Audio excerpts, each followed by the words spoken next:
Picture this, rolling sand dunes, endless forests, crystal clear lakes, and small towns bursting with charm. From the bustling streets of Detroit to the quiet shores of Lake Superior, this 8-day Michigan road trip covers some of the best sights the state has to offer, traversing both the upper and lower peninsula. Ready to see what makes Michigan so special? Let's dive in. We made it to Michigan! Michigan, right here. Let's go explore. Our journey started by crossing over from Wisconsin into the Upper Peninsula near Ironwood, grabbing some coffee, and then setting out to find our first stop. Our first stop brought us to Hiawatha, which is supposedly the largest Native American statue in the world. Here you can see my dad, who's 6'7", right at the base of it. It was built in 1964 and is 52 feet tall. And 1,800 pounds. Now we're heading to another world's largest thing in Michigan. From there is about a 15-minute drive north of Ironwood to Copper Peak, which is the largest artificial ski jump in the world. Alright, I'm heading up the lift to the ski jump, and you can see who's not next to me. Pops. He does not like heights and he didn't want any part of this adventure, so just me. This site is generally only open in the summers, and you'll ride a chairlift up 800 feet to the hilltop at the base of the ski jump. Alright, I made it up under the ski run, and now I'm heading over to get on the elevator and take it to the top. Just up or down, huh? Up. That's it.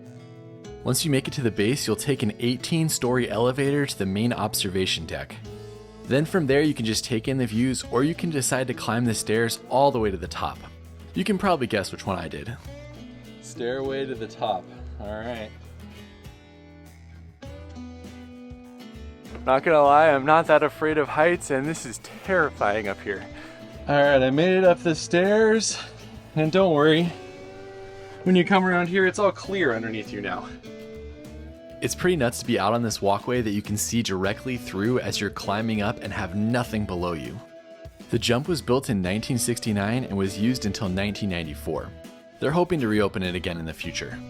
Alright, here we are. We have made it to the very top of the ski jump. This is the least I've ever blamed Pops for not doing anything. It's kind of waving with the wind. It was clear looking down the entire way up. Good views though. Can you even imagine people go down this and jump off? That's amazing. After spending about 5 to 7 minutes at the top, I was very ready to be off of it and started the walk down the see-through steps. I do have to say though, I've never done anything like this before, and it's certainly a memory I will never forget. I was way out there. You guys know all the crazy stuff I've done over the years for the videos. That was by far the most terrified I've been standing out on that edge. It was pretty wild. After taking the lift down, I met up with Pops and we headed out on the Black River Road Scenic Byway to explore a little bit. Before heading back to the main road and continuing across the Upper Peninsula, we decided we'd do a short waterfall hike that was about 5 minutes from the ski jump. This hike took us to Potawatomi Falls, which is only about 550 feet and had a great overview of the waterfall. Also note that this first viewing platform you're going to see is accessible, but that the second one isn't. The waterfall has about a 30-foot drop and is 130 feet wide. It really is beautiful, and it's different than the Cascades you normally see. If you want to do a little bit more walking, you can head south and go down to the overview for Gorge Falls, which does have a bunch of stairs you have to climb. And there's Gorge Falls! This is a more classic waterfall that falls directly into the beautiful gorge, and it's about 29 feet wide with a 24-foot drop. What'd you think of your first introduction to Michigan, Pops? Beautiful woods and falls, really like it. Very nice. What did you think about that ski jump? I don't want to think about that at all. It'll probably give me a nightmare. Heading back to the main road, we connected with Michigan Highway 28 and drove about 45 minutes to our next stop. First half of this day is definitely more waterfall focused. Next up, we're going to Bond Falls. Note that this is a nice paved wheelchair accessible path. I don't know what I was expecting when I started to visit some of these waterfalls in Michigan, but man, I kept getting blown away by how beautiful they were. Bond Falls has an elevated boardwalk that goes around the entire base and even allows you to walk down on stairs to get closer views of the falls. It's one of those places that you can explore for a good 30 minutes as the trail gives you so many different viewing angles. The waterfall is actually running onto the stairs right here. I went to the right first and hiked up the stairs to get to the very top of the waterfall. There's Pops way down there. What do you think, Pops? Yeah, that's a beautiful waterfall. Lots of flow. I love the different cascades. It's beautiful. Bond Falls is only about 50 feet tall, but it's the width and the different cascades along the width that really make this an impressive waterfall. One more waterfall and then we're going to do some touristy stuff. In case you're a waterfall hunter like I am, note that this is only a few of the dozens and dozens of waterfalls that you can see in the UP. And we will see a couple more in the next few days. Alright, we're heading out on our last waterfall of the day, Canyon Falls. I read online that they call this area the Grand Canyon of Michigan, so I'm excited to see it. The Canyon Gorge Trail is about 4 miles round trip if you go to where the trail ends, but we only did about 3 miles, and you can basically go as long as you want into the canyon and then turn around when you're done. It is about a half mile just to get to the canyon though. This trail is so pretty so far. We're just walking along this creek, there's little waterfalls, beautiful views. There's this elevated boardwalk we're walking on. I like it and I haven't even seen the waterfall yet. There's the top of the falls right there. Gotta find a way down. Wow, look at that gorge. That's incredible. From the viewing area that looks down the gorge, there's a set of rock steps that'll take you down to a viewpoint for the waterfall. This waterfall had a pretty impressive flow, but it was only about 10 to 15 feet tall. I don't know what's better, the waterfall or the gorge. Let me know what you think in the comments. So the waterfall is at about a half mile. If you want to though, you can keep going and you can keep walking along in the gorge, so we're gonna walk on it for a little bit longer. The trail from here goes along the top of the gorge looking down on the rushing water below you, and there are more cascades and big, massive rocks that you could climb on top of. While the gorge never seems to get more than 25 feet tall, it's incredibly beautiful. I went about a quarter of a mile longer. Pop stayed back at the falls. Oh, wow, this is an impressive part of Michigan. You know, it's a beautiful, beautiful spot. The gorge in particular is really interesting. The waterfall's nice. I mean, it's not the Grand Canyon, but it's beautiful. Now we're officially done with waterfalls for the day, and we're heading on to a tourist trap. Look at this tree. It's like barely holding onto the ground and it's being held up by the other side. All right, you go walk through it first. Okay. In Yosemite, there's signs on trees like this with like a rope that says killer tree. From here, we continued east and it was about 45 minutes to our next stop. We've made it to Yooper Land. Relax, enjoy, spend all your cash, but please don't move here. In case you're wondering, the Yoopers was an American comedy and musical group that started in the 70s, and they own this tourist trap still. Watch out, Pops, there's a man eating piranha. You're probably going to want to start your tour of this interesting attraction by going inside and seeing all of the things that they have for sale in here. Got some sour cream and onion crickets, and of course, the always popular scorpion sucker. After exploring the store and maybe taking home a Yooper souvenir, be sure to head outside where you'll spend most of your time. This is Big Gus, the world's largest working chainsaw. I asked them about this and they said the only time they ran it, you could hear it from about 5 miles away. And this is Big Ernie, the world's largest operating gun. Both the gun and the chainsaw were built by the same Michigan company, and they're worth a stop just to see them. And of course, this car is known as Christine on steroids. When you look up tourist trap, this is it. This is the definition of tourist trap. It's Pop's favorite time. Which one are you gonna be? Pops, close the door, that's disgusting. Check it out, this is the UP state bird. It's a chiquito, which is a cross between a chicken and a mosquito. Are those better or worse than mosquitoes? Well, maybe they taste better. All right, now we're gonna head on to get some food since we skipped lunch, so dinner time it is.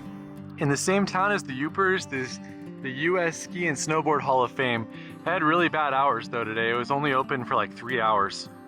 Be sure to let me know how it is if you get a chance to go.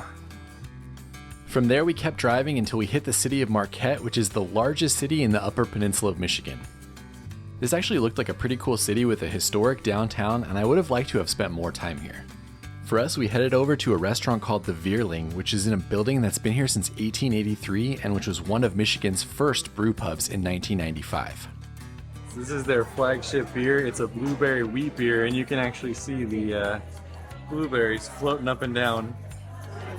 Cheers. It's a very fruity beer. Not bad.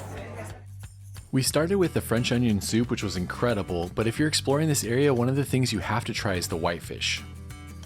Bob's got his salmon burger, and I got the Cajun whitefish. Now it looks like I chose correctly.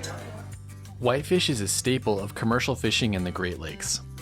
I don't know if we were just hungry, but that was a very good spot for dinner. Get the French onion soup. Really, really excellent. Yeah, enjoyed it. And the Cajun whitefish was also good. After dinner, head to one of Marquette's most iconic landmarks, the Lower Harbor Ore Dock. It was built in the late 19th century when at the time Marquette was one of the largest shipping ports in the United States for iron ore. We sat next to this nice couple that were on your honeymoon when we were at dinner. They told us two interesting things about Michigan that I'm sure Michigan people will laugh at. First, we had no idea what a Youper was, but apparently that's what they call themselves when they live in the Upper Peninsula, the UP. And I said, what do you call the people who live down south? And they said that they called them trolls because they live under the big bridge that connects the two portions. So let me know if that's true in the comments.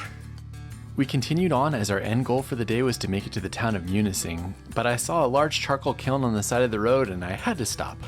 This was the original location of the Carp River furnace which used to sit here, but all that's left is this charcoal kiln. Here's what the furnace looked like that sat right here on Lake Superior in the 1890s.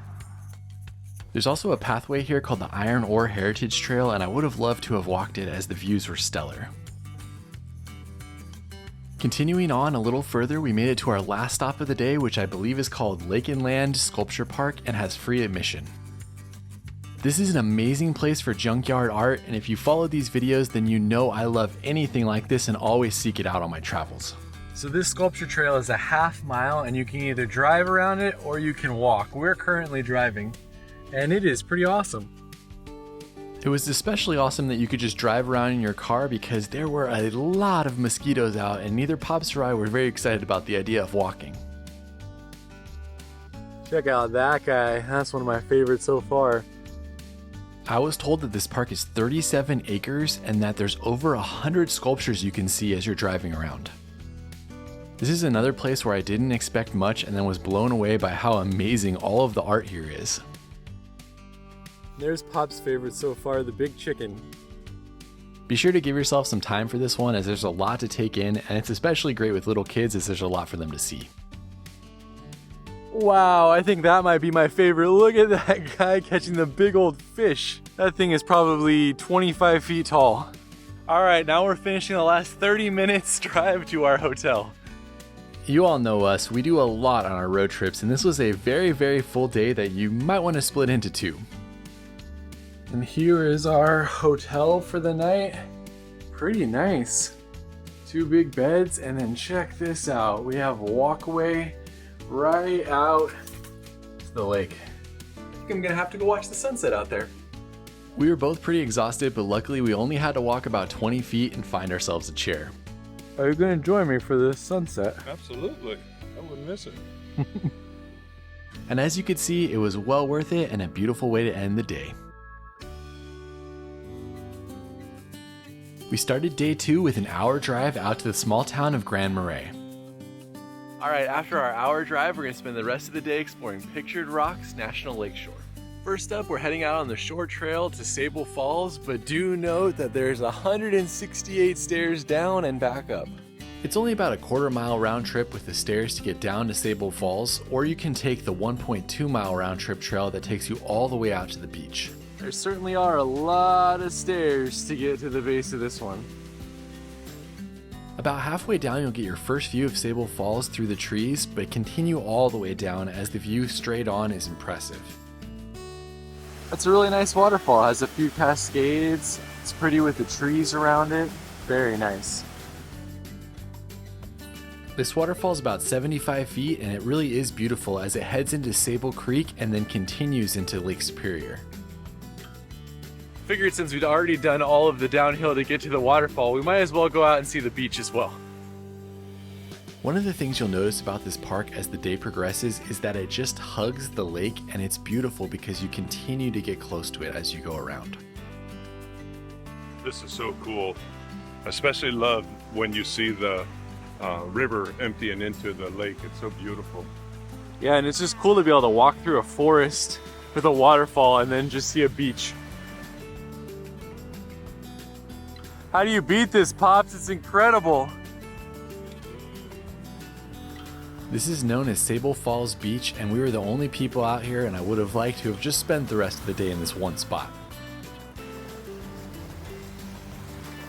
The trail back is beautiful as it follows Sable Creek into the forest and up the stairs. Almost to the top. Pops quits. Somebody call search and rescue. After finishing the hike, we started the drive south with our next stop a mile away at the Grand Sable Visitor Center. Unfortunately, the visitor center still says it's closed for the season in late May, so we are continuing on. From there, it was another 20-minute drive and a short excursion on Log Slide Road to our next stop. This is about a half-mile trail that led us past some spring wildflowers and some old historic logging equipment. So they put logs on top of this and had horses pull it. I can't imagine that. It weighs a ton. Passing the old equipment will bring you out to the historic log slide, which is an interesting part of the area's history. Back when logging was prevalent in this area, they had a long wooden chute that sat above the dunes, and they would actually take the logs and then slide them down the chute to the water below. This allowed them to be easily loaded onto a boat and taken to where they were processed. Man, this is incredible. Look at these views up here, but don't go down there. And they said going down takes about 30 seconds and coming back up takes an hour. I can't believe how incredible this view is. Pops stayed up in the forested area, but man, this is awesome. Do you see the little person down there right here? I mean, I guess one of the benefits is that if you do want to walk all the way down there, you'll have the entire beach to yourself for sure. That was definitely my favorite part of the park so far. The views there were just perfect. Now we're gonna drive for a little while, stop at a couple overlooks, but go more to the southern section of the park where we're gonna do a bunch of other things. This is the Lake Superior overlook that we're at, and on the way here you could have gone and hiked to the lighthouse, but it was around 3.5 miles round trip and we just don't have time to do it before the boat later. This is definitely a park you're going to want to plan to hike at, as there are some overlooks, but most of the great views and waterfalls are all from hiking trails. From here, the road headed inland as we made it towards our next stop. So our last stop was up here and we drove all the way down and up this Miners Castle Road, and now we're heading out on Miners Falls. Miners Falls is about 1.25 miles round trip, and it's one of the most popular stops in the park, so the parking lot can fill up. I love that most of the trails we've done in this park so far have been shaded, which just makes it really peaceful, and the weather's great. There's no direct sun on you. I'm definitely enjoying exploring this area. This is the first view from the upper overlook, but like every other trail in this park, stairs. There's stairs over there. What's that? I love how well maintained the trails are here, and the stairs that they put in make it easy to access the viewpoints. This is a little bit further away, but it still gives you great views of the 50-foot waterfall, one of the most powerful in the park.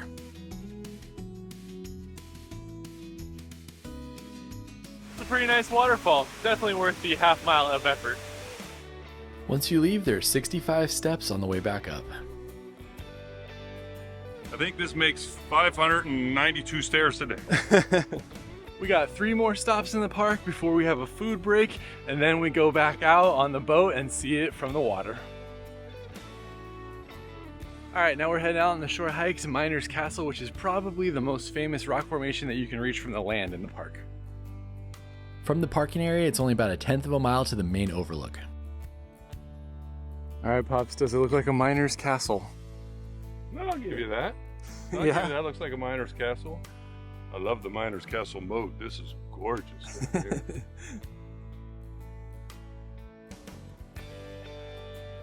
Check it out, there's viewing platforms for little kids so that they don't have to hang over the edge of this.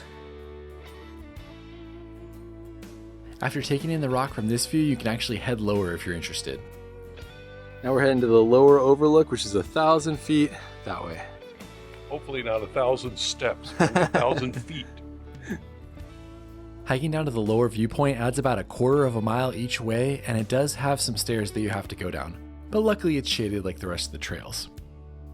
And there it is, the Miner's Castle from up close.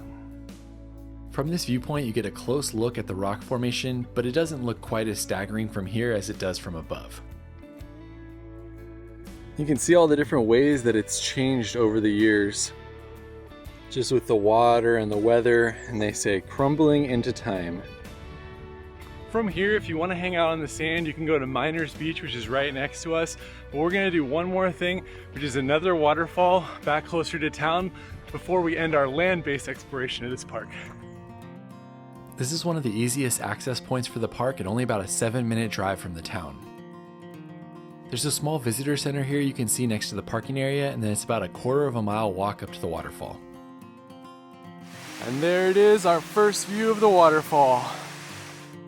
There are 2 viewing platforms for the 50-foot waterfall, but the first one you get to is actually pretty far away, and it's better to continue on to the second one. After about 2 dozen stairs, you'll reach the upper viewing platform and you get a great direct view of the falls. I think it's really cool. I especially like this wall that's behind it. It's really cool. Yeah, it's like a big amphitheater that it falls into. It really is. All right, Pops, what do you think? Should we go get some food finally? I want a pasty. A pasty. Let's do it. We had some time to kill before our boat tour, so we headed into town for a UP staple. We have arrived at Muldoon's Pasties.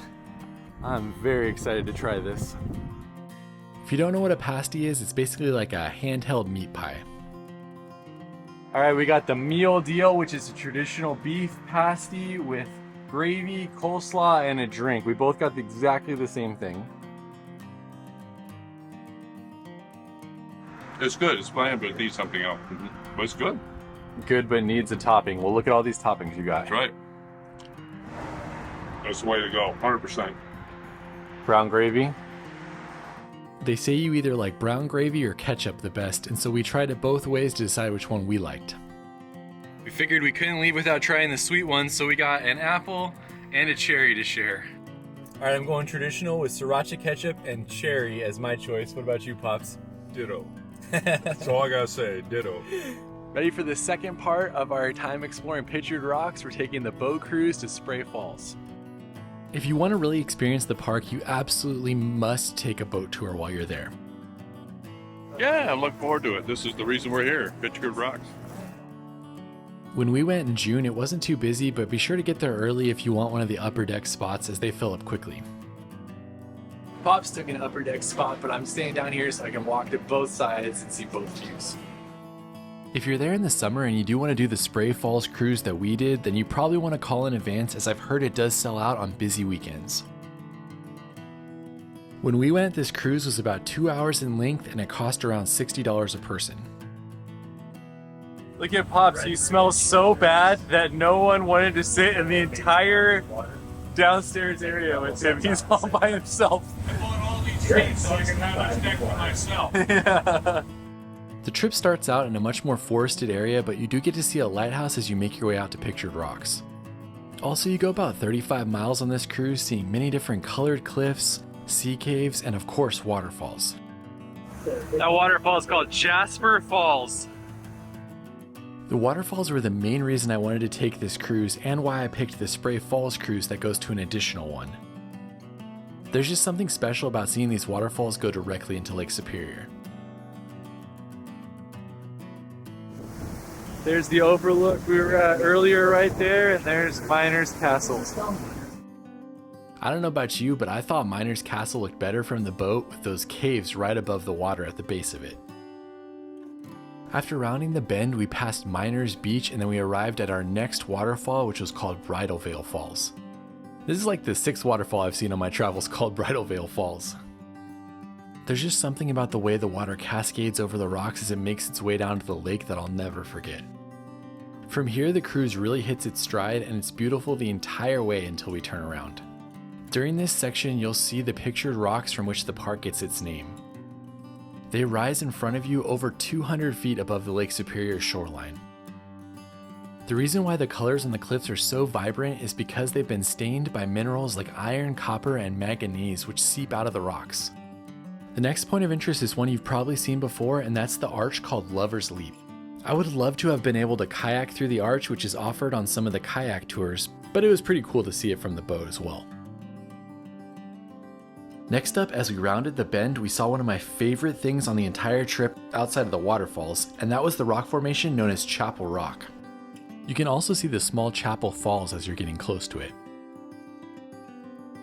Chapel Rock is amazing because of the rock formation, which looks like it has a window in the middle of it, and because of the white pine that lives on top of it and which has to have its roots go across the rocks in order to get nutrients. From there we passed more caves, beautiful rock formations, and points of interest on our way to our last stop. There's our last waterfall of the day, Spray Falls. Spray Falls is a remote and incredible 70-foot waterfall that falls directly into Lake Superior and is well worth the cruise out to see it. There's also a shipwreck that actually lies at the base of the waterfall. Cool is that, Pops? That was so incredible between the colors and the arches and the waterfalls. Just an amazing little trip that you could take to see all this beauty. On the way back, you take the exact same route, so be sure to keep your eyes peeled for some of your favorite spots. So we were gonna go somewhere else for dinner, but we talked to these people on the boat cruise who are fans and watched the video, and they told us to come to this fish and chip spot and that it will ruin fish and chips for us because it's so good. So this is where we're at for dinner. Secured the fish and chips, now we're taking it back to the hotel. We figured there was no better way to eat our fish and chips than sitting on the picnic bench outside of our hotel. They said that they caught the whitefish basically today that they're using for this, so that's a strong. Tastes very fresh, not super deep fried consistency, which I like. I would say that is very good fish and chips. Plus, is there anything better than eating fresh fish with this view? The only thing that's better is eating it with your father. Aww. All right, and with that, our second day in Michigan is done. More tomorrow. Got our coffee, heading out on another full day of exploring the UP. We started our day with a 45-minute drive south to Kitchitikipi. This incredible natural wonder is located within Palms Book State Park and is Michigan's largest natural freshwater spring. What makes it so unique is that you don't have to look at it just from the shore. You can get on a human-powered raft and actually pull yourself across the lake. All right, Pops, you lead us on our journey across the water. Like most people, I will accept tips. It's good to bring someone along with you who's the working horse. The pool itself is about 40 feet deep, and it's said that over 10,000 gallons flow out a minute from underneath the limestone. As you're peering through the crystal clear water, you'll see things like volcanoes at the base where the water's pouring out. There's another one of those cool underwater explosion looking things. There's something mesmerizing about just slowly pulling yourself across the top of the water and being able to look down on this fantastic underwater world. We had about 10 people on our raft, and so everyone took turns and manned the wheel for about 5 to 7 minutes. That allowed everyone else to just be able to look down and take in the amazing views. Pops has a deep dive on this spot and its history on his YouTube channel I'll link to in the description. Do note that since this is human powered by volunteers, it can take a while for the boat to make it across and back, so if you visit in the summer when it's busy, you can expect a wait. That is incredible, like nothing I've ever seen before. The water is just gorgeous, and when you look down, it's like you're in an airplane looking over mountains or something. It's just incredible. Such a cool experience. There's a lot of mosquitoes, but such a cool experience. There's one of the original rafts they used to go across the water. This part of the UP is relatively remote, and it's about 45 minutes back to the main road, so there's not a lot of things to do out here. However, we did hear about a campground that had one of the famous artist Thomas Dambo's life-size trolls, and I've seen many of those on my travels, so I really wanted to see this one. We started at the campground store where they sell all sorts of memorabilia about Benny the Beard Fisher, which is the name of the troll, and then we paid our entry fee and we started walking over. Pops has never seen one of these trolls before, so he is excited to check it out. Totally excited. This is gonna be amazing. There's the first view of him sitting along the water out there. It's about a 7-minute walk from the campground store out to where he's situated along the riverbed. Oh my gosh, this is incredible. Look at this thing. It's humongous. There he is, Benny the beard fisher. Holding his beard, that's going right into the water. I got permission from the campground owners to fly the drone here, and the sculpture is around 30 feet long and 17 feet tall. This is one of my favorite ones of his I've ever seen, I think. In case you're wondering how big this is, Pops is 6'7". Look at how big that guy is. If you want to learn more history about Benny the Beard Fisher, my dad made a video on this one on his channel as well. He really liked this guy. What an incredibly cool spot and really nice people who are running it. If you happen to be in the area and you're interested, definitely check it out. And we're heading on. You can also scan this QR code to learn more about it. About 40 minutes later, we are arriving at our next stop, one of the most iconic in the Upper Peninsula, and that's Tequamanon Falls.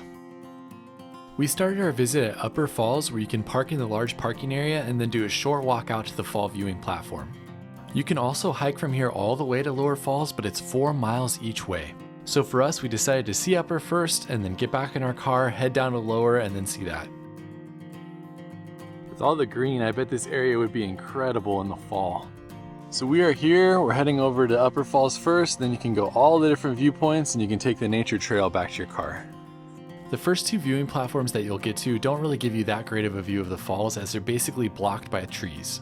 If you can do it, then you should definitely walk all the way down to the brink of the falls, which is 94 steps. Every place you bring me's got steps. Isn't there any place with no steps?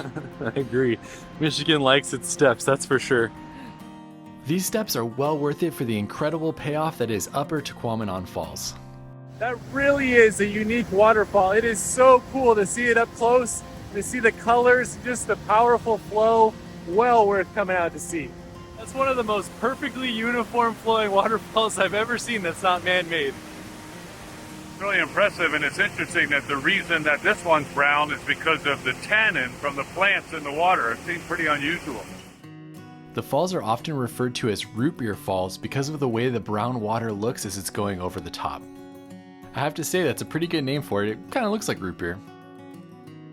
After soaking in the waterfall for about 15 minutes, we took the stairs back up to the car and then decided to take the nature trail to the parking lot. Such a beautiful state park already. The Upper is the one that most people come to take pictures of, but I'm excited to also see the Lower. After getting in our car, it was about a 5-minute drive down to Lower Falls parking area, and since we'd already paid the fee, we just got to go right in. Heading out to the Lower Falls, and it is a half mile to the bridge. I don't know which one's the Lower Falls, but there's 2 right there. I just learned that technically Lower Falls is both of those, and there's an 8-acre island in between with waterfalls on both sides. We're currently on this paved trail, and we're taking it all the way around to where you can see those people right next to the waterfall. This path out to Lower Falls is on an elevated boardwalk, and so it is an accessible trail out to the falls. This is a really beautiful and shaded trail, and then when you make it out to the waterfall, there's a large viewing area, but it's not as impressive as the first one.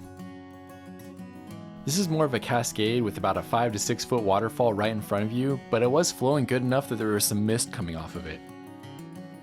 So there's a lot more trails you can do in this park. You can see more parts of the waterfall, but we really want to make it to the Shipwreck Museum before it closes, so we're heading out that way now.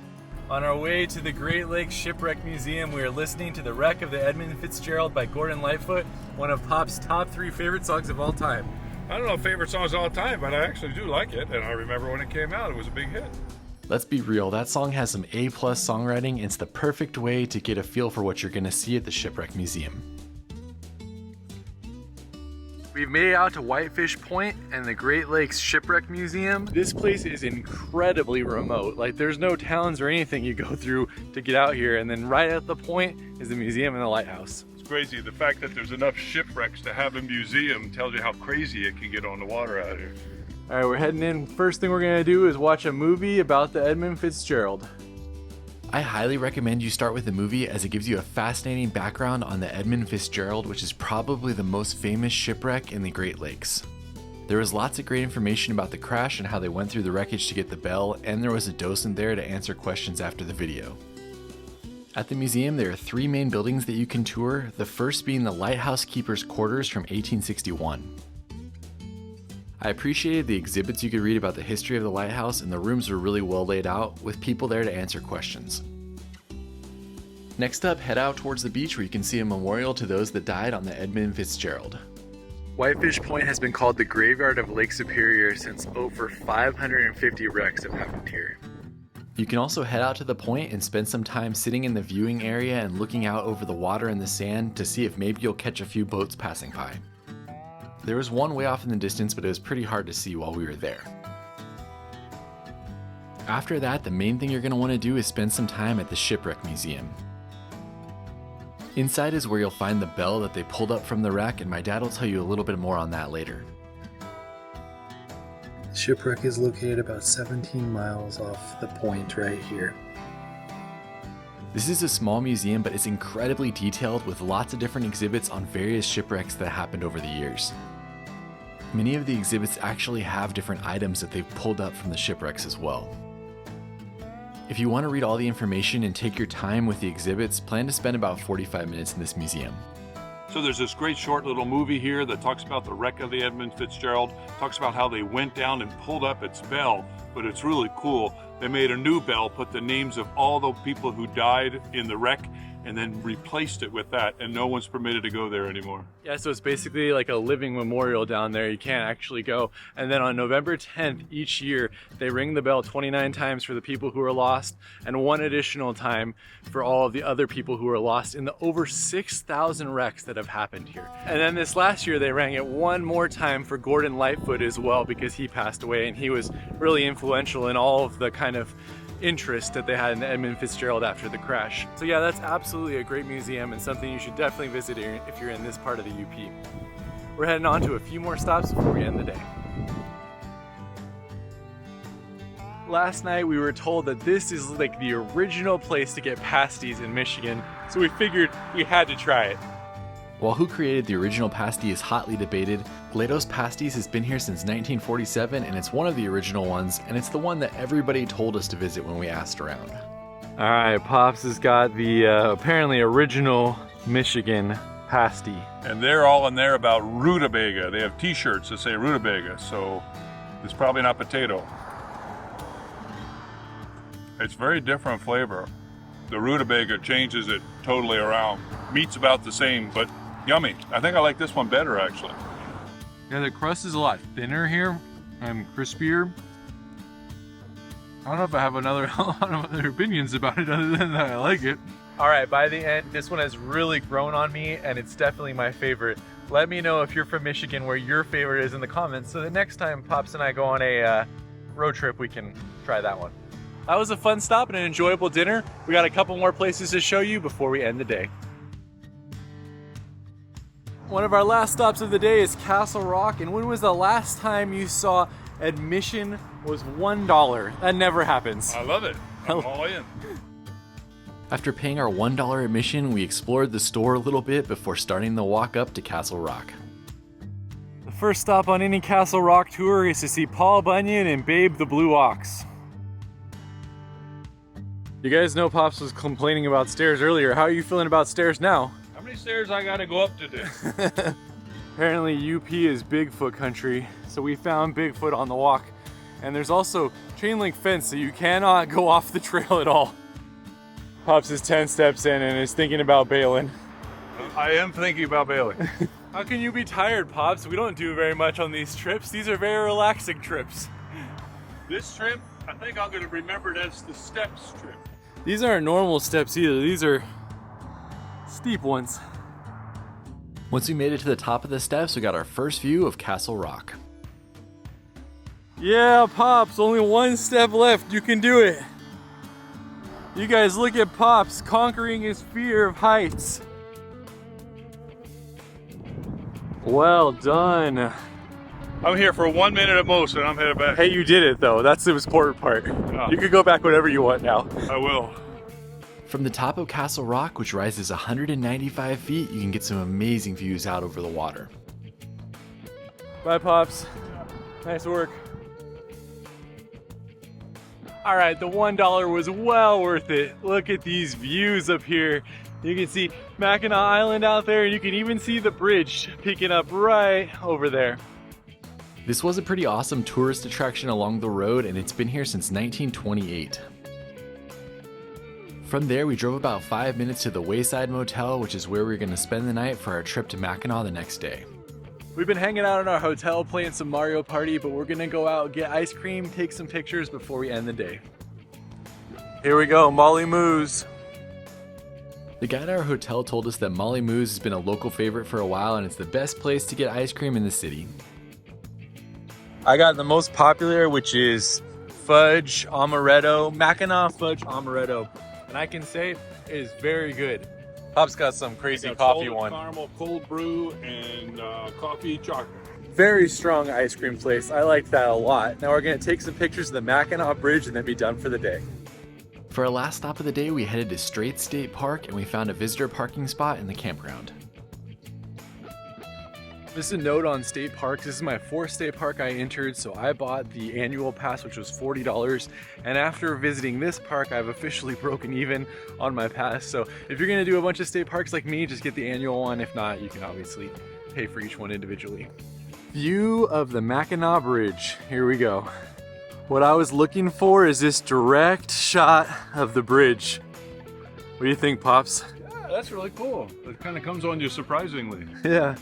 And there it is. You need a zoom lens for this one, but that's a cool shot. I had just seen a picture of this online and I wanted to find it as I wanted to be able to take this picture myself. That's it for, what is this, day 3? I think it's day 500 steps. That's it for day 3 in Michigan. We will see you tomorrow where we're going to Mackinac Island. We stayed in the town of St. Ignace the previous night and then got to the dock early to take the ferry over to the island. There are 2 ferry companies and we used Shepler's Ferry as it was the closest to our hotel. They also provide free day parking in the lot right next to the ferry, but it does cost if you want to park overnight. We are going to Mackinac Island. The ferries leave every 30 minutes during the summer and we chose to do one that had a Mighty Mac departure, which meant that it took us under the Mackinac Bridge. The Mackinac Bridge connects the upper and lower peninsulas of Michigan and it's around 5 miles long. Going to see the bridge only adds about 10 minutes onto the ferry ride, so it's well worth it, and I definitely recommend it if you're interested in bridges like I am. It's also narrated, so they tell you a lot more about the bridge as you're going around it, and you guys know me, I love photographing bridges, so this was a huge highlight for me. After going under the bridge, the ferry heads straight to Mackinac Island and only takes about 10 minutes to get there. As you arrive at the island, be sure to look out for views of the Grand Hotel off to the left. This looks beautiful. After docking, we were told about the ferry schedule on the way back and then led out to explore the island. Made it to Mackinac Island. First thing we see, the horses. This is a wild spot. When was the last time you got off on an island and then there was just horses and carriages waiting for you there? Exactly. You gotta watch where you step if you know what I mean. Yeah, there's a good amount of poop on the ground already. We decided to walk around the downtown area first so that we could get our bearings and check it out a little bit before we started our adventures. How much do you think a house on this island is? That one is 3.7 million. That one's 2 million. Our first stop on the island was to head to Lucky Bean Coffee House, as my dad and I are always in search of the best cortado we can find. You should be all about this, Pops. You love horses. I love horses. I'm never gonna get over the fact that I'm just sitting here and there's horse and carriages coming by. That's a fantastic coffee shop. Definitely go there if you're looking for a good cup of coffee. Now we're gonna go explore the island. The 3 main ways to get around the island are a carriage tour, renting a bike, or walking. We decided to do a carriage tour first, and when we bought a ticket, we had about a 30-minute wait before we could get on the next carriage. We used that to explore the downtown area and to go into a few shops. Old geezer, formerly a stud muffin. Were you ever one? I was never a stud muffin. I've always been a geezer. This is definitely a popular destination for shopping, and they have everything you can imagine from bookstores to clothing shops. Of course, they're also known for fudge shops, and some of them have been here for over 100 years. waiting in line for our carriage tour, which is going to take us around this southern portion of the island. Eventually it was our time for the tour and we got in line, met our horses, and then headed out. Here we go. Here we go. If you're wondering what they do with all the poop on the streets, there's a poop cart right there. Here's how the carriage tour is laid out. First, you make your way through the streets of Mackinac up to Surrey Hill Museum. Along the way, you'll see many different historic houses, museums, and even get to go by the Grand Hotel. If you're wanting to play golf, those are the golf carts that you use to get to the back nine. Here's the gas station on the island. It's the horse watering trough right there. There's the street sweeper. Eventually you'll get dropped off at the Surrey Hills Museum and you can spend as much time as you like here, and then you'll get on a different carriage to continue on the tour. Hey, make your day Mackinac-awesome. That's right. When we arrived at the museum, we were greeted by donuts. Alright, they say they sell over 1 billion donuts and they were dipping these in front of us. They are warm still. Give it a try, Pops. Very nice. Very nice. It really is very good. I'm not just saying it, it really is good. Alright, my turn. I got the maple. Perfect frosting consistency, right amount of maple. I'd pay $5 for that 150 donut. Yeah, it's very good. If you're interested in Mackinac's history with carriages and to see some old carriages yourself, then the Surrey Hills Museum is worth walking around in, and it's free. We paid for the carriage tour ticket that included Wings of Mackinac, which is the butterfly garden they have here, so we decided to check that out before heading out on our next part of the carriage tour. No touching the butterflies. I will not touch a butterfly unless it touches me. Wings of Mackinac started in 1997 in Mackinac City, but then it moved over here in 2001. Unbelievable. This is, I think, the best one I've ever made. This is incredible. It is very cool how many there are. The spot is definitely tiny, but it's the most active I've ever seen butterflies like this. Look at Pops has got a friend. He landed right on his head. It must be because you're so sweet. What else could it be? It's gotta be that. The longer he sits here, the more butterflies land on him. Got one on each shoulder now. They don't even want to leave. He flapped it. They don't even want to leave. I wasn't even planning on going in there, but it came with the tour ticket that I bought, and it was such a cool experience. Pops had butterflies landing on them. It would be amazing if you're traveling with kids too. Saying goodbye to our first stop, and we're getting on a different carriage to go to the next stop. Whenever you're ready to leave, you'll get in line for the next part of the tour, which takes you to the interior portion of the island and goes to Arch Rock for a few minutes, and then it goes on to Fort Mackinac. This is again narrated, and we had great tour guides on both portions of our carriage ride. On this portion, you'll go past the Fort Mackinac Cemetery and past Skull Cave. You can't get off at either one of these, but you can walk back up and see them if you're interested. Heading out to Arch Rock with 75 other people. Arch Rock is probably the most popular photo spot in all of Mackinac Island. This natural limestone arch sits 145 feet above the water below. There's the backside of Arch Rock. Can't really see anything, that's why. All the people are over here. You'll definitely have to wait in line to get a photo, especially on the busy summer days, and we only had about 7 minutes to get our photos before we had to get back on the carriage. You can bike over here and take the stairs up, or you can hike up here from the city if you want to see it without the tour. So if you take the carriage, you got about 7 minutes to take your pictures before you get back on, go on to the next spot. Worked out perfect for us, but I could see it being pretty crazy if it was the summertime trying to get through all those people. From here, the horses took us to our last stop, which was Fort Mackinac. Made it to the last stop on our carriage tour, Fort Mackinac. From here, you can wait for a carriage, but you can also just walk back to town, which is about 5 minutes. Fort Mackinac's admission was also included in the ticket that we purchased for the carriage tour. This is a big old property, and it's very hilly, which is interesting. It's actually not the high point, but it's pretty high. You can get some good views. Fort Mackinac has a storied history that dates back over 200 years. The fort itself was built by the British in 1780 and was used during the American Revolution. It was especially important because control of the Straits of Mackinac was vital to the fur trade, which was important in the Great Lakes area during that time. If you're looking for a fun place to eat, this is the historic tea house, and you can see how amazing those views are. We spent the better part of an hour just wandering around and going in all of the different buildings to learn more about the history of this unique fort. There's a fun kids area in here where they can put the old uniforms on and have their muskets, and there's walls you can build. Looks fun.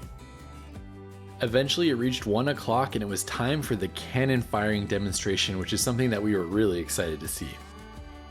They walked through the entire process of how you clean and load the cannon, and then they actually fired a blank shot.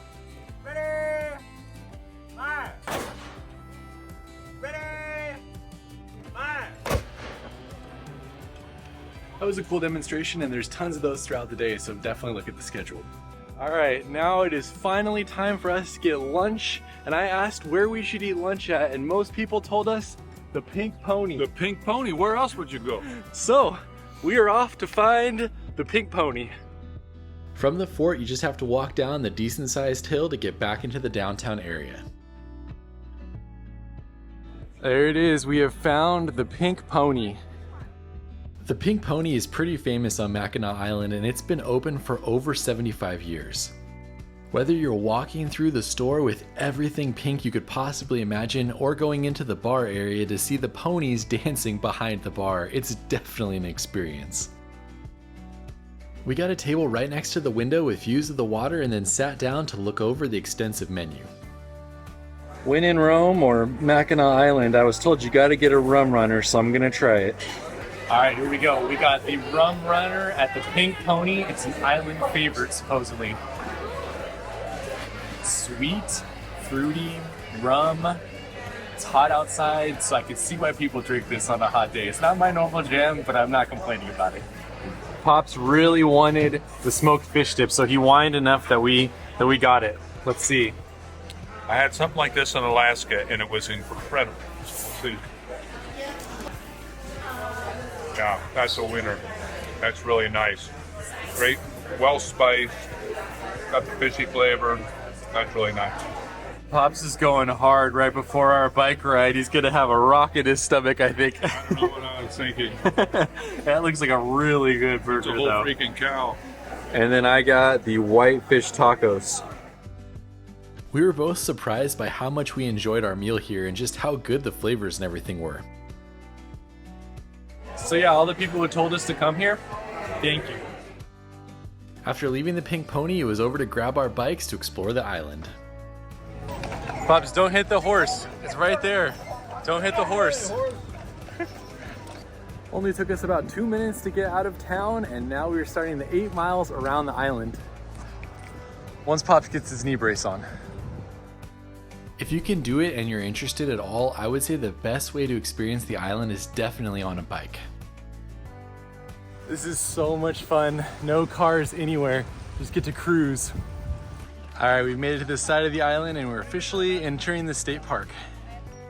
The 8.5 mile trail gives you great views of Lake Huron and lots of different places that you can stop at. Here's my video just before I crash. So if you want to get to Arch Rock from the bottom, you can park your bike right here and then you got to walk up all of those stairs. Do make sure to stop right when you go around this bend, as it is pretty cool to see Arch Rock from below. Without having to worry about cars, there's lots of different areas where you can pull over and look at the water or even see some of the information plaques. This is pretty epic, right? This is great. It's so easy. It's so peaceful and flat with beautiful views. This is the way to bike right here. We've already crossed mile number 2. I'm not the most confident bicycle rider. No? I'm surprised I haven't crashed into the rocks already. We made it to mile marker 4, which means we're halfway. This is probably one of the most beautiful bike rides I've ever done, and it's flat, so it is pretty hard to beat. You guys, don't show the people in charge of Mackinac Island, but someone snuck a truck onto the island. Once you make it around to the British landing area, there's actually a small nature center that you can go in if you want to see more exhibits about the plant life and wildlife on Mackinac Island. If you stop here, there's also bathrooms, and there's a place where you can get a drink. There was one more point of interest before we got back to the city, and that was the Devil's Kitchen. Not a lot is known about the Devil's Kitchen, but it is supposed to be haunted due to stories that were created supposedly after tourism began in the mid-19th century. That last part was very challenging going uphill to the Grand, but luckily we have ice cream in our future. Sadie's Ice Cream Parlor is located at the base of the historic Grand Hotel, and it was the perfect way to celebrate finishing our 8-mile bike ride along the island. We grabbed our ice cream and headed up to the porch, which is iconic at the Grand Hotel. Do note that if you're not a guest, you do have to pay $12 to enter here though. Alright, pro tip, if you're already gonna pay to go into the hotel, then you might as well bring your ice cream, and then you can sit on the world's largest patio.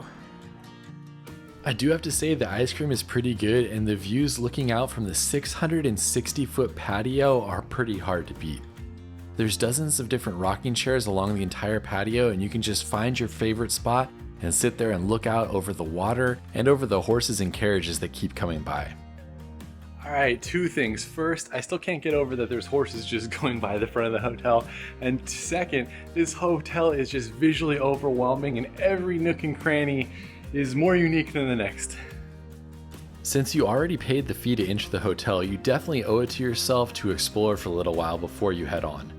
This hotel is unlike anything I have ever seen. The hotel was built in 1887, and since then it's had many historic visitors, including 5 US presidents, Mark Twain, Thomas Edison, and many others. It's also been a film location for many movies, and it truly is an iconic historic hotel to visit in Michigan. One of the places you must visit while you're there is the Cupola Bar. Located at the very top of the hotel, it has a stunning design and incredible views out over the island. Plus, I've heard the cocktails are pretty good here as well, but I haven't tried them myself. I really wanted to stay here when I went, but unfortunately it was around $750 to $800 a night during the time that we were there. Maybe someday I'll be able to come back and stay in the future. This hotel also has that old school cool where after 6:30 you're not allowed to wear shorts and you're basically required to dress up when you're walking around. I don't know, I think that'd be pretty fun to do for at least a night. All right, Pops, one more thing, 2 more things. Drop our bike off, get some fudge, and then we're getting on the ferry. Fudge has to go with the ice cream. All right. From the Grand Hotel, it's only about a 7-minute bike ride back into the city, but definitely watch out for the horses and the pedestrians. What an incredibly fun thing to do, biking around the city.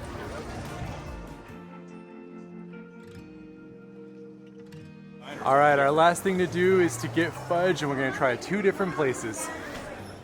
If you're familiar with the island and you hear its name, then one of the things you'll always think about is the fudge. They've been making fudge here for over 100 years, and people come to the island sometimes just to get the fudge.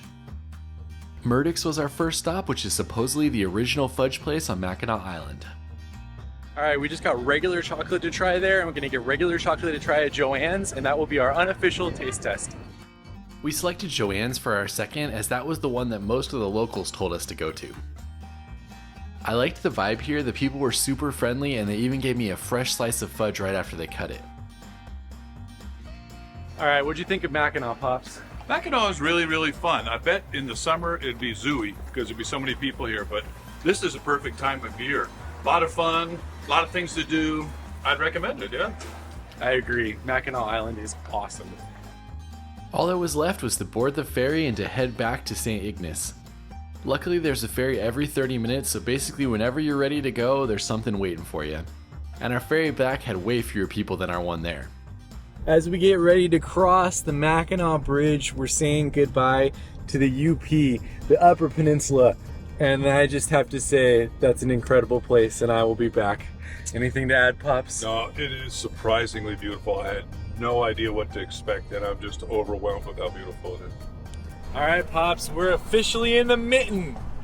We have moved from being youpers to being trolls. All right, here's our room for the night in Mackinac City. You can see the bridge right there, and then this is our room. Very nice. If you want to see the full fudge review, check out the Mackinac Island video, and that ends day 4 in Michigan. Today we're heading to Traverse City, but we've got a lot of stops along the way. First up, the old Mackinac Point Lighthouse. This light was constructed in 1892 and it was run all the way until 1957. After that, it was closed and the area became a museum. The first thing you'll notice though are the amazing views you get of Mackinac Bridge from here. You can take a tour up to the top, but it's only offered once per hour and we're about 45 minutes away from when it's offered, so we're not doing it today. We just barely missed the tour to the top of the lighthouse as we had no idea that that's how it works, but be sure you check in advance if that's something you want to do.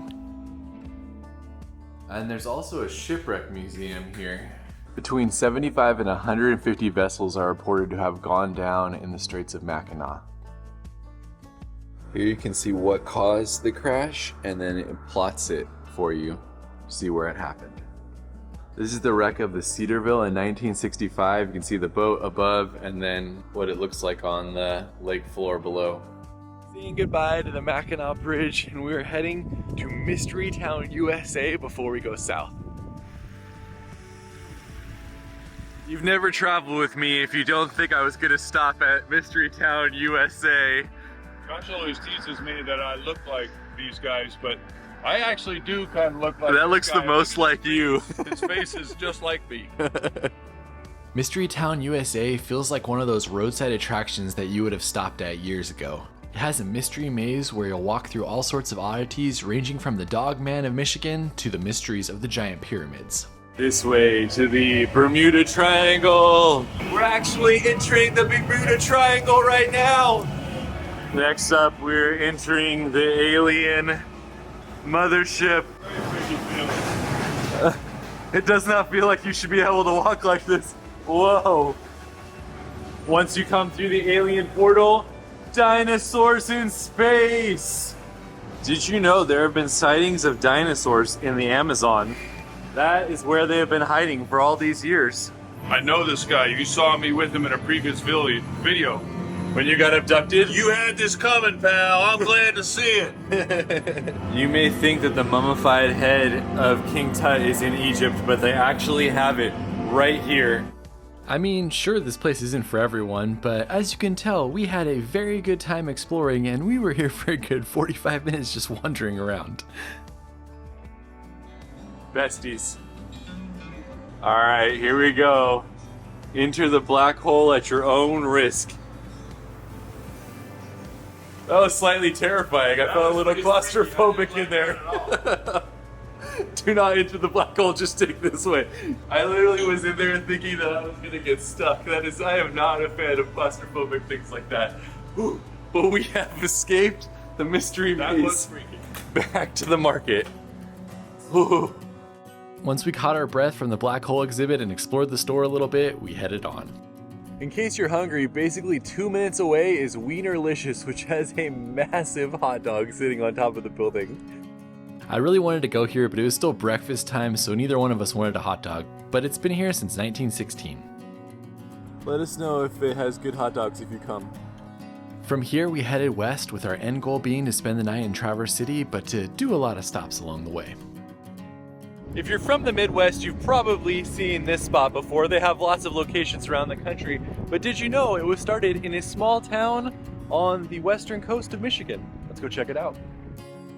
Kilwins was started in 1947 in Petoskey, Michigan.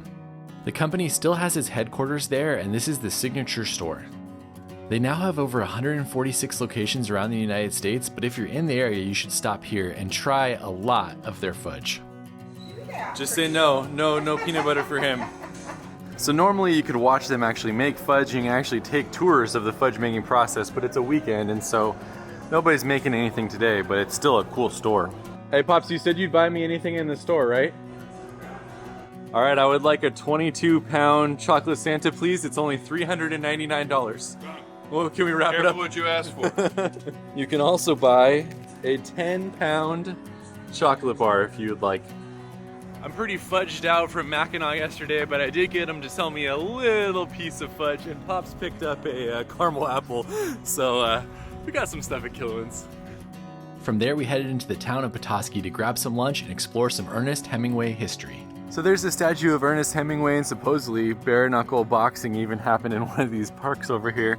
And then we're going to this spot for lunch, which was an old haunt of his when he lived in the area.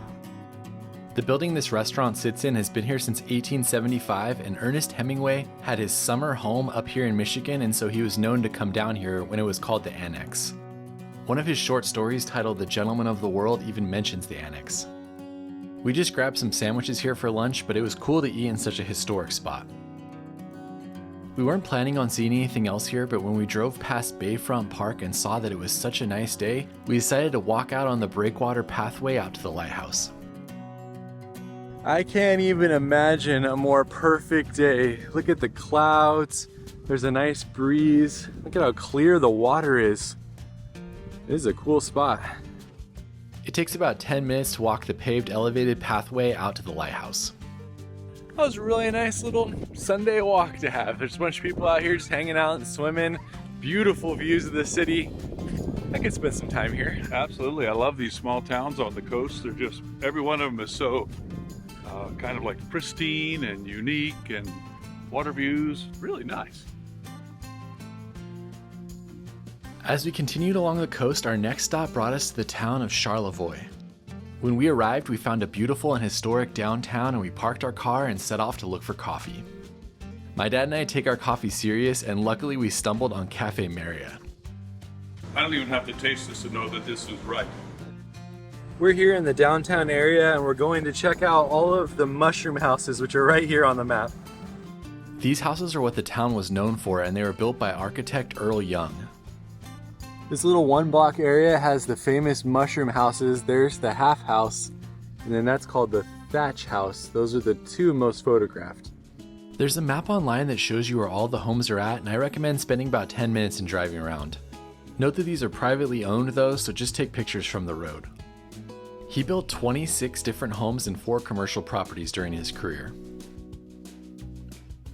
While we were exploring the houses, we noticed that we were only 2 minutes away from the South Pier Lighthouse. And never one to miss an opportunity to see a lighthouse, we decided to drive down, park, and walk out to it. I can't get over how perfect the day is out here. It's a Sunday, there's not that many people. This seems like a hidden gem in Michigan. I would love to spend a couple weekends just exploring this part of the state. It's incredible, but we are heading on towards Traverse City. We were trying to leave town, but Pops is just too excited about these things that we had to pull over so he could stick his head in. Why do I do this? It's not working. Although the head's big enough this time. You can actually fit in that one? Are you gonna, as long as you can get down. From there, it was about an hour drive down to Traverse City, and we didn't stop much as we were trying to make it another hour to Sleeping Bear Dunes National Lakeshore. This is another one of those places that I've wanted to visit for a long time, and so we headed directly to the Empire Bluff Trail. We've made it to Sleeping Dunes National Lakeshore, heading out on the Empire Bluffs Overlook Trail, and then gonna explore more of the park. This trail is about 1.5 miles round trip, and it has 150 feet of elevation gain. And this is just a perfect time of day to start this trail with the forest and the sun just gleaming through and some wildflowers. Michigan, you're pretty hard to beat. Here's the first viewpoint about a half mile in that shows you that iconic view of the dunes out there. This really is a stunning trail, but there's not a lot of views along the way as it's pretty forested. Don't worry, you'll get some good views at the end. We've made it to the boardwalk section. We just have to walk out to the overlook right in front of Pops.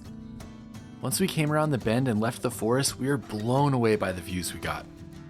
Look at that expanse, Pops. That's not an ocean, that's a lake. It blows your mind to think how huge that is. It's also interesting that we're on a dune, but it's not like a traditional dune. There's sand, but there's all sorts of plants covering it. Here's the official turnaround point for the trail. There's those benches you can sit there and look out, or you can look that way. What a cool viewpoint this is. And there's no one out here with us. You just hear the chirping of insects, some birds. It's pretty ideal. And when you're looking out there, the island close to us is called South Manitou Island, and then behind it is a larger one that's called North Manitou Island.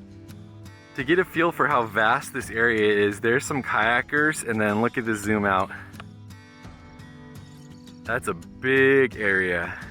After hanging out for about 20 minutes, we're gonna take the trail back and explore more of Sleeping Bear National Lakeshore.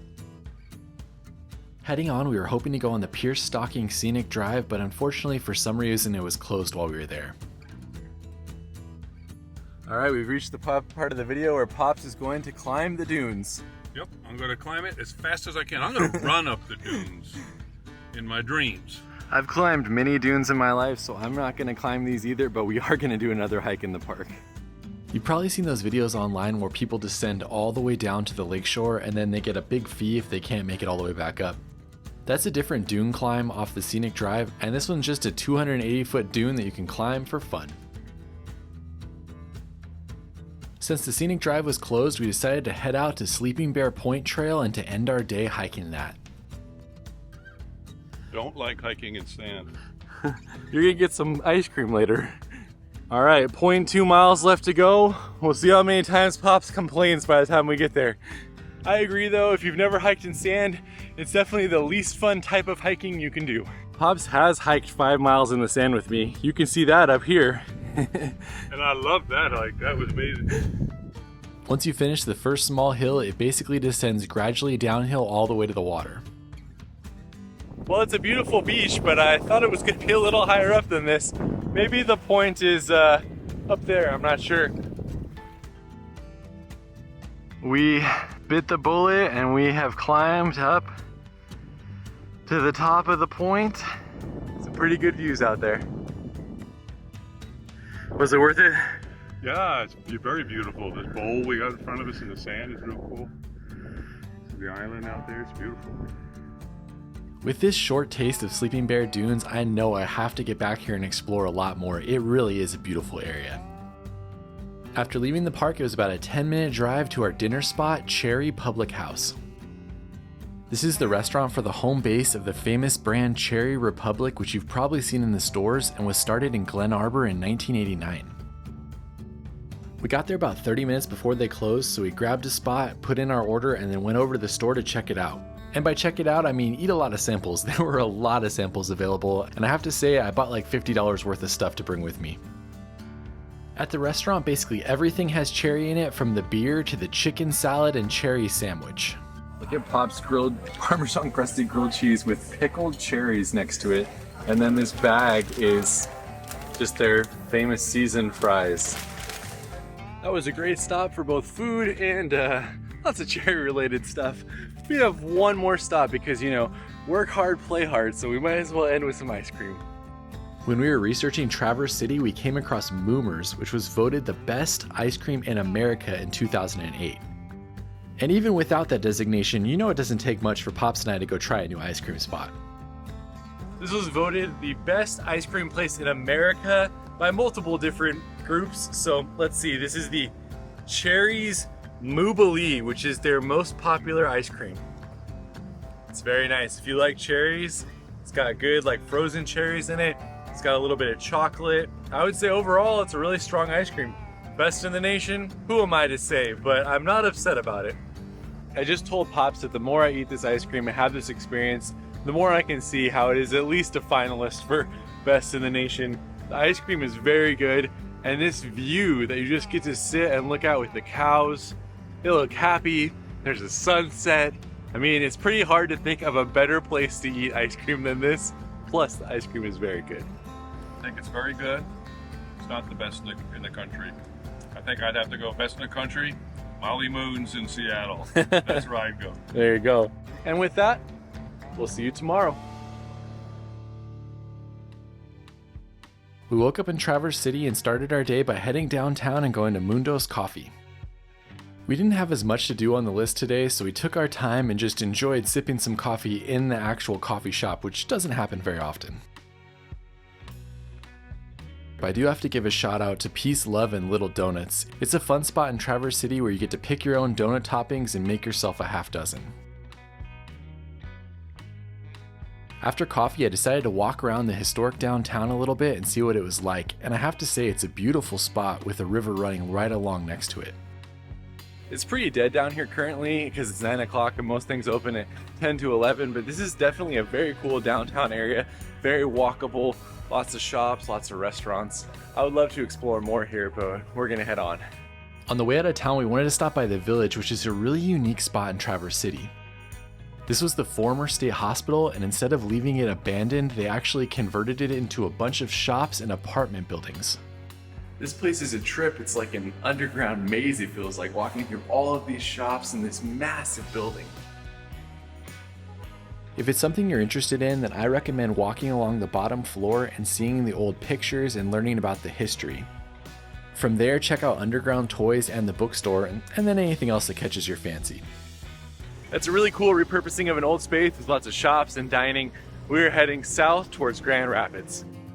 The first half of our day didn't really have a lot to see. I mean, we stopped at the world's largest cherry pie pan, and then we went to a high school that had an interesting KISS plaque outside of it.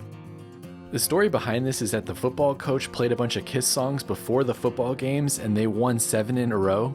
And so KISS heard about it, they flew in on a helicopter and played a concert at the homecoming game. Pretty cool story. About 45 minutes south, we arrived at our next stop. We needed to stretch our legs on a road trip, so we decided to go to the Little Mac Bridge, which is a pedestrian recreation of the Mackinac Bridge. This is a nice little elevated boardwalk to get to it. And here it is, the Little Mac Bridge. It's a legit bridge though, look at it. Well, there you go. We have walked across the Little Mac Bridge. It's actually pretty fun. It's got a good bounce to it. And there's construction going on. Only about 5 minutes away in the same Reed City is the Old Rugged Cross Historical Museum. This museum was dedicated to Reverend George Bernard, who was the author of the world-renowned hymn, The Old Rugged Cross. It was written in 1913, and you can actually play the piano that it was written on. The museum has some of his personal effects and relics from his home, including his typewriter. And then there's also a few exhibits on the area's history as well.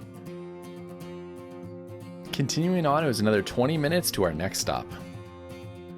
Pops claims that I never take him anywhere special, but I took him to Paris to see the Eiffel Tower. This is not what I expected. I think it's supposed to be a restaurant. Like an observation deck, and it's supposed to be lighted. This is not what I expected. This is 6'7", so it's about 20 feet tall.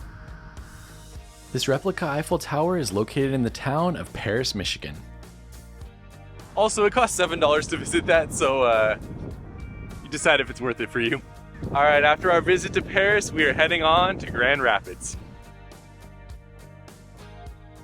So we made it to Grand Rapids. Our first stop is the Frederick Meyer Sculpture Garden. The Frederick Meyer Sculpture Garden is one of the top attractions in all of Michigan, and it's an 158-acre botanical garden and art museum. This is the desert room, which basically looks like where we're from. Kind of like my backyard. The first spot we went to was the desert garden, which has all sorts of desert plants inside a controlled environment. And then we walked from there into the tropical garden, which has the same type of thing, but in a different tropical environment. The main reason to go here, though, is the massive sculpture garden that's located on the exterior of the property. We started in the children's sculpture garden, where they had a complete replica of the Great Lakes with different boats and things that you could push along the water. I would love to come back here and spend a few hours with my kids playing here.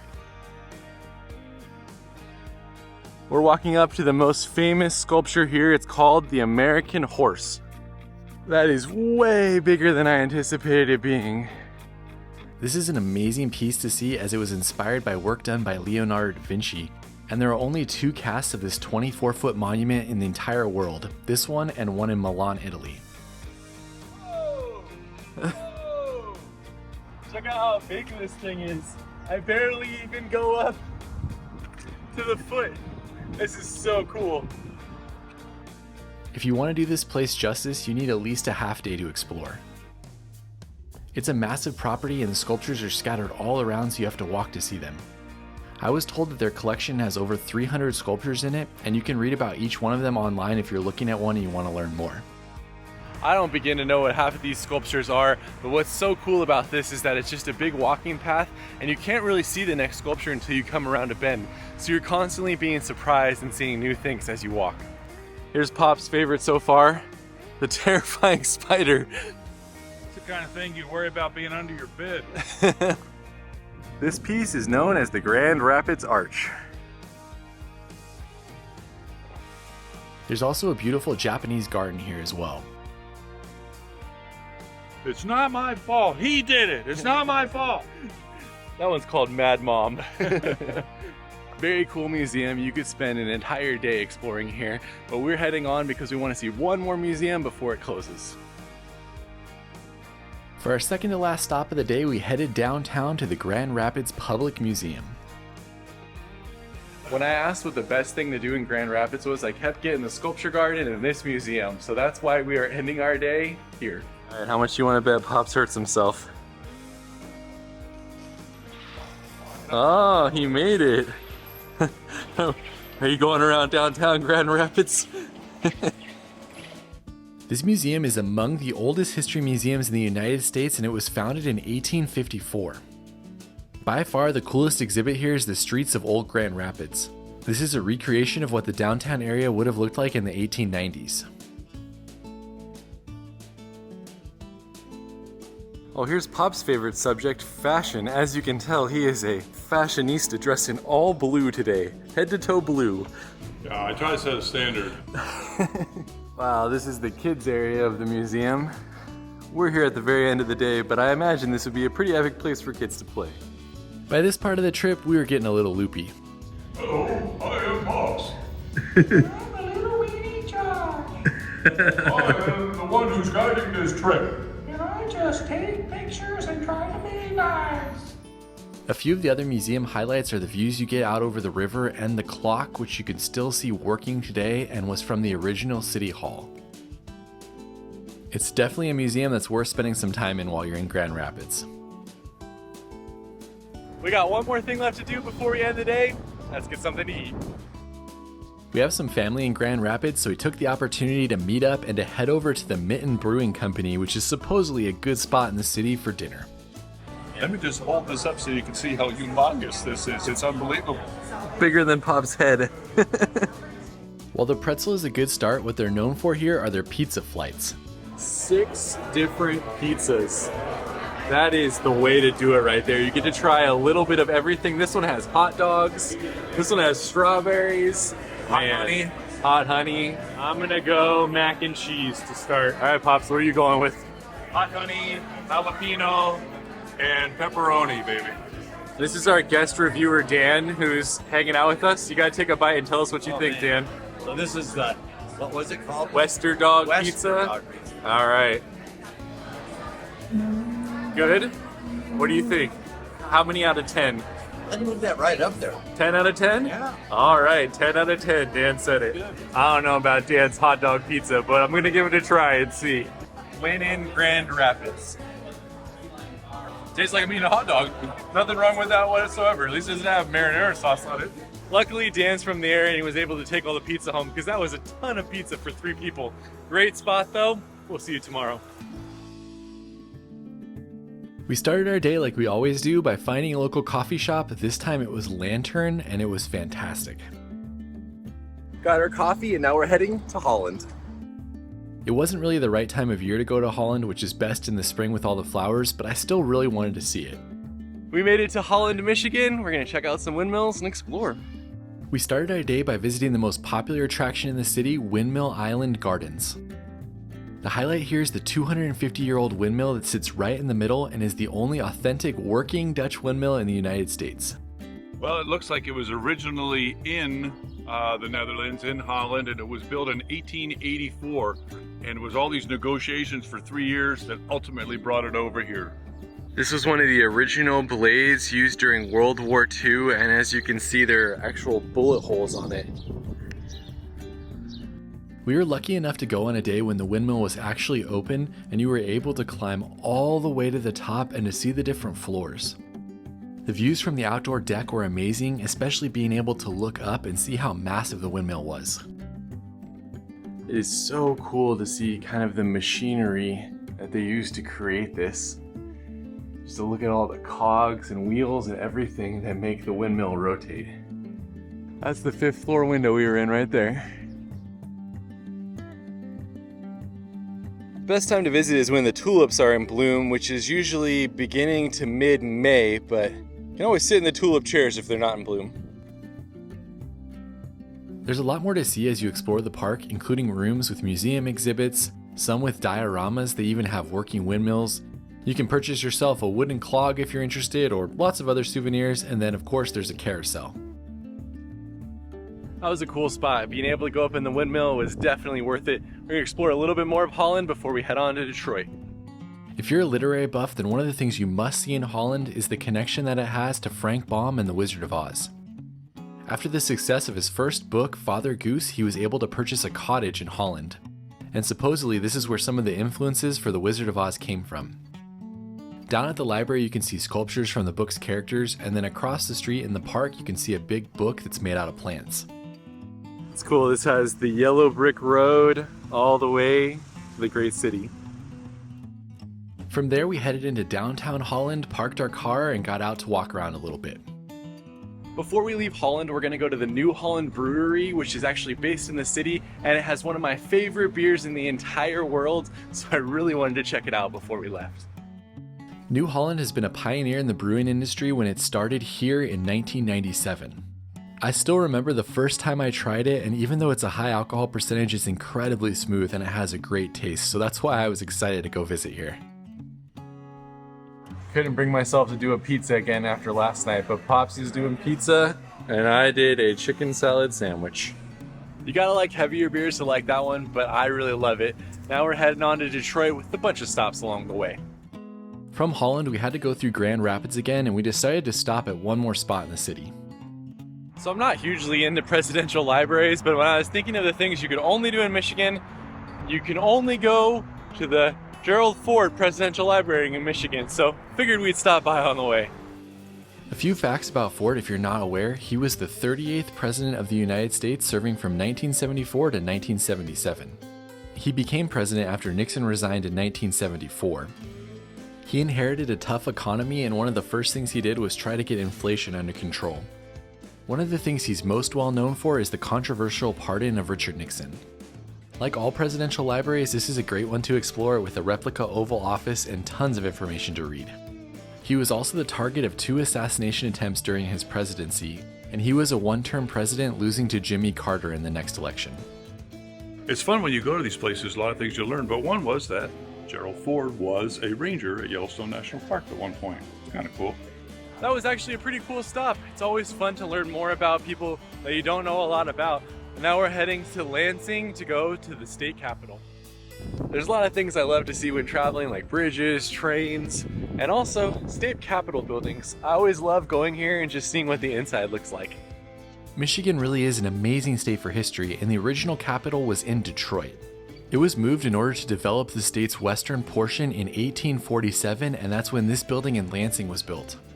It really is an architectural marvel, so be sure to explore the rotunda and the different rooms that you have access to. We spent about 45 minutes walking around here before heading on. If you're looking for a pick-me-up before leaving Lansing, be sure to stop at Strange Matter and grab a coffee and a donut. All right, we're on the outskirts of Detroit, and we are going to Marvin's Marvelous Mechanical Museum. Y'all know these are the kind of places we try to find on our trips. Nothing nicer anywhere. Marvin's is both an amazing and overwhelming place, featuring hundreds of different mechanical, old-school coin-operated machines. I don't know what to play. There's so many different ones. I think Pops needs to play this one though. All right, put your hand in. Oh, it tickles your hand underneath. It said that Pops was a wimp. Why am I a wimp? I have my hands there.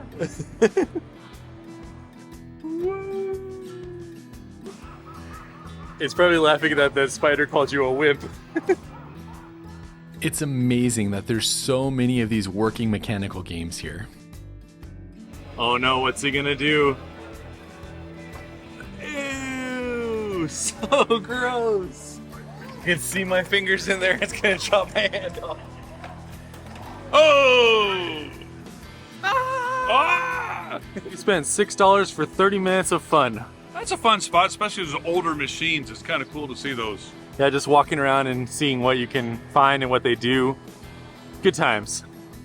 For our last stop of the day, we headed into Detroit and went to the originator of Detroit-style pizza, Buddy's. The story goes that Detroit-style pizza was born in 1946 when they borrowed a steel pan from the local automotive plants and used it to produce a light, crispy crust which became known as Detroit-style pizza. We both had never tried it before, and so we were excited to see what all the fuss was about. Video evidence of Pops actually eating salad before he eats his third pizza in a row. But it does have whatever this is, some Meat. kind of salami on it. All right, we got the Detroiter, which is what they recommended for first timers. I'm not gonna lie, it looks pretty strong. It looks really strong. Wow. Wow. The sauce is fabulous. Nice crunch on the bottom, thick cheese. Not as thick as like Chicago, but delicious. Wow. Chicago versus Detroit, which one's better? Boy, right now, Detroit. Oh, look at that cheese pull right there. It's cheesy. That is so good. The right amount of cheese, nice like tangy sauce, good crunch from the crust. I'm sold on Detroit style pizza. That's strong. Here's an old time picture of them making a pizza back in the good old days.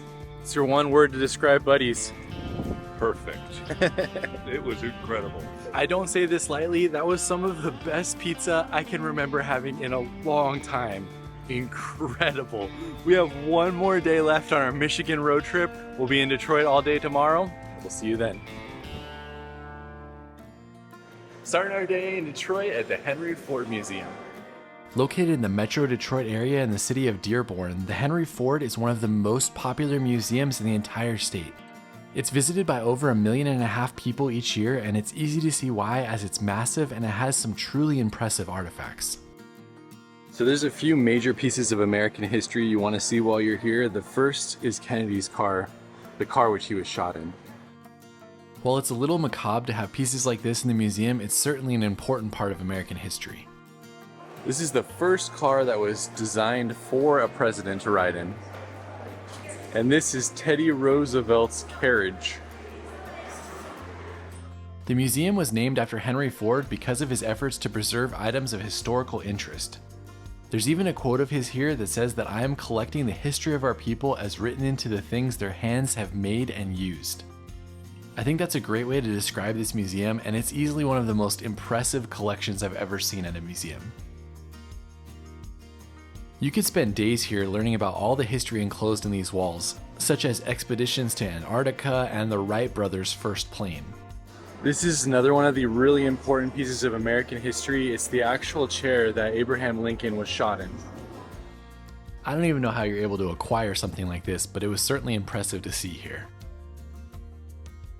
This is the last of the 3 incredibly impactful pieces of American history they have. It's the bus that Rosa Parks sat on. While exploring this exhibit, you can scan a QR code to learn more about how she was arrested for refusing to give up her seat, and you can also walk on and experience the bus itself. This just barely scratches the surface of what you can see at the museum, and be sure to give yourself more time than we did. If you like old cars, it's interesting, but the historical stuff is absolutely fascinating. I mean, Lincoln's chair and the bus with Rosa Parks. So, yeah, it's a really strong museum. Yeah, what's cool is that it's all American innovation. So there's a section on cars for sure, but there's just so much other innovation that you can see while you're there. You can also go to the Greenfield Village while you're here, but it's an additional $40 charge, and we're gonna see more of Detroit, so we're gonna head on. Next up, we're doing something that Pops forces me to listen to all the time when we're driving. We're visiting the Motown Museum. I am so excited to be here. I grew up on this music. This music is amazing. When you get here, you can pay the fee and take the next tour, and there's no video allowed inside, but this is an amazing place to explore as it's the birthplace of Motown Records, which was the influential label that launched the careers of legends like Stevie Wonder, Diana Ross, and Marvin Gaye. That was so cool. Just to be there in the same place to sing My Girl in the same room that the Temptations recorded it. So much history. So much talent, just an incredible spot. You got to come visit this. One more museum before we head downtown to explore. It's the Ford Piquette plant, which was the first plant created by Henry Ford. We welcome you to sit and touch this Model T. Look at that, Pops. I could do this. This is not uncomfortable. This former factory was built in 1904 and was the second automobile production area for Ford Motor Company. At the plant, they both created and first produced the Model T, which is the car that started the mass use of automobiles in the United States. This is the oldest Model T here, serial number 220. And here is Henry Ford's office. I mean, look at how cool this old building is with all the cars in it. My dad and I aren't really car people, but this is a fascinating museum to explore. The building feels historic, and to see so many amazing old cars here is a total treat.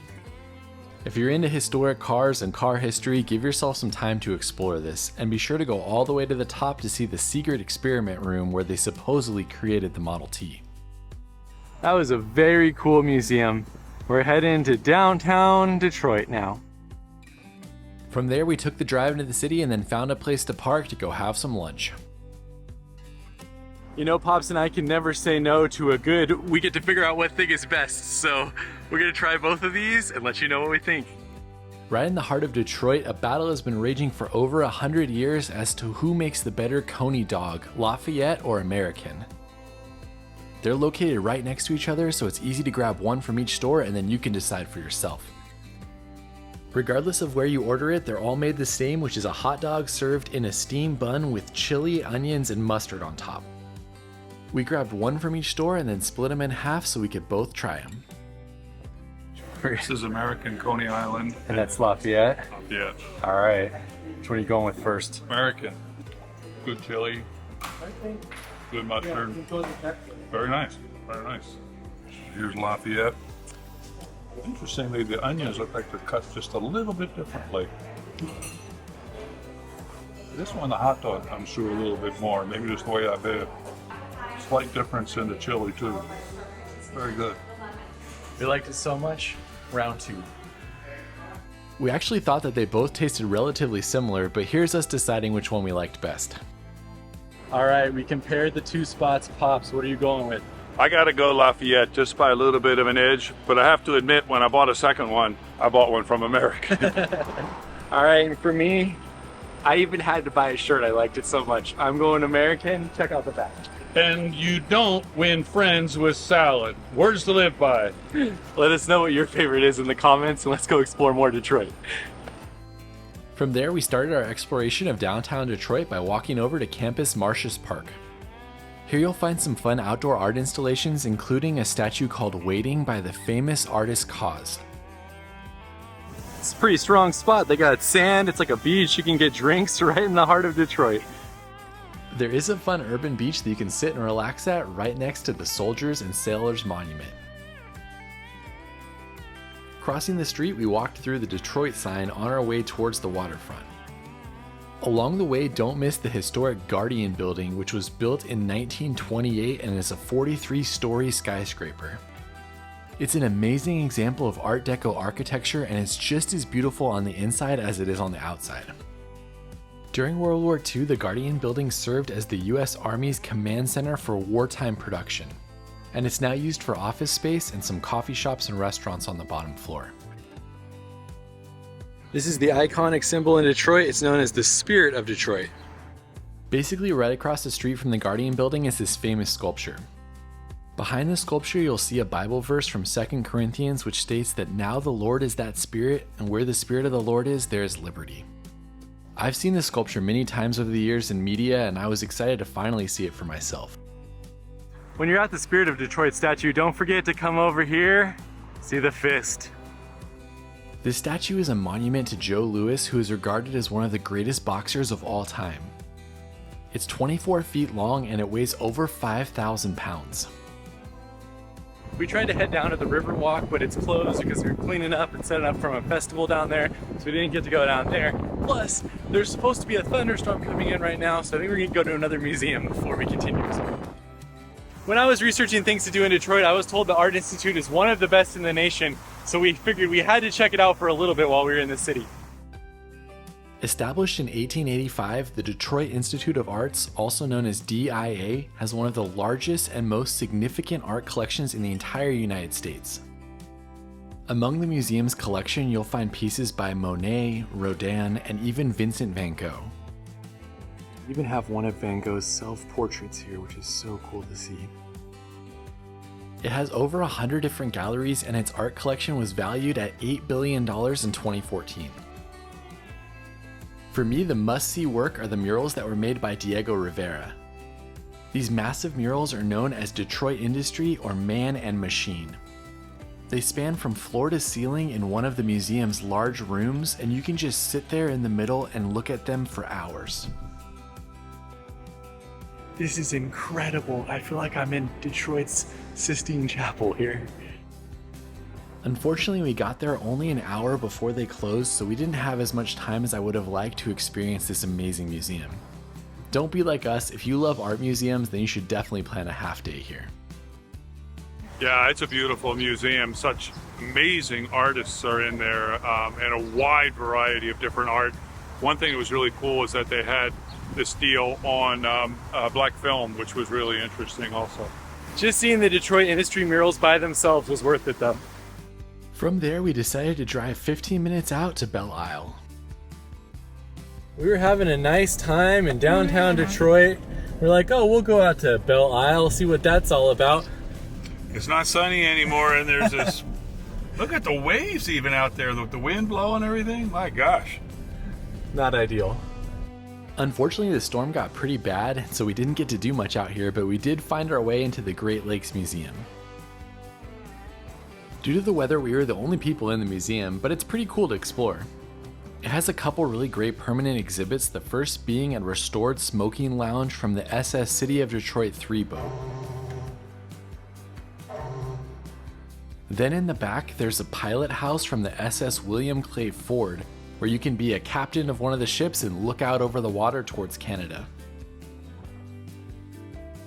The museum also has one of the largest known collections of scale model ships in the world, and there are many of them out on display, which they rotate out often. Once the rain stopped, we headed out of the museum and were able to explore a little bit more of the island. That's the conservatory right there. It's closed for renovations right now, but I heard it's a pretty cool spot to explore here. And then the aquarium is right next to it, which is only open on the weekends. Next time I'm in Detroit, hopefully the weather's better, and I'm definitely going to plan to spend a half day out here. You can also get some pretty great views of the Detroit skyline, and I'm sure it'd be cool to walk or bike around as well. Yeah, I know this hasn't been a healthy tour in Michigan, but we liked the Detroit style pizza so much last night, we had to have it again. This time we're going to Michigan and Trumbull, which is what somebody told us is the best slice in the city. We'll see. This is a tiny spot, so get here early for dinner, as there's probably only 6 or 7 tables at the restaurant. All right, our last meal on our Michigan trip and our last meal in Detroit, going big with a hot honey pepperoni. Start by looking at this crust. This crust is like perfect, brown, crispy, delicious. Same thing with the amount of cheese and that crispy crust on the bottom. They're both very different and really nice. Very, very good. Cheers. I am so in on Detroit style pizza. I'm sad that this is my last slice of the trip. Man, I'm gonna be thinking about coming back to Detroit just to have the pizza again. Oh, absolutely, no question about it. Cheers. Last pizza of the trip.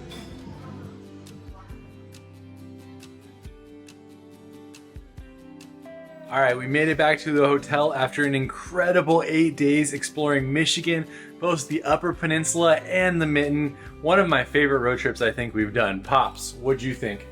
Michigan is not at all what I expected. It has got to be one of the most beautiful states. The Upper Peninsula almost feels untouched. It's so beautiful. We went for miles and miles through rural area by water. Incredibly beautiful. And then you come down to the Lower Peninsula where the trolls live. And once again, still incredibly beautiful, going along the coast of Lake Michigan. And then you can drop into little cities like Traverse City or like Grand Rapids and see all kinds of cool stuff. And then Detroit, once again, as I've already said, is not what I expected at all. It's a cool spot, and it really gives you a feel between Motown and Ford Motor Company. This is a place where innovation occurs. So I loved it. I love the beauty and I love the history. I thought it was a great trip. Thanks for coming along with us on this one. We'll see you on the next one.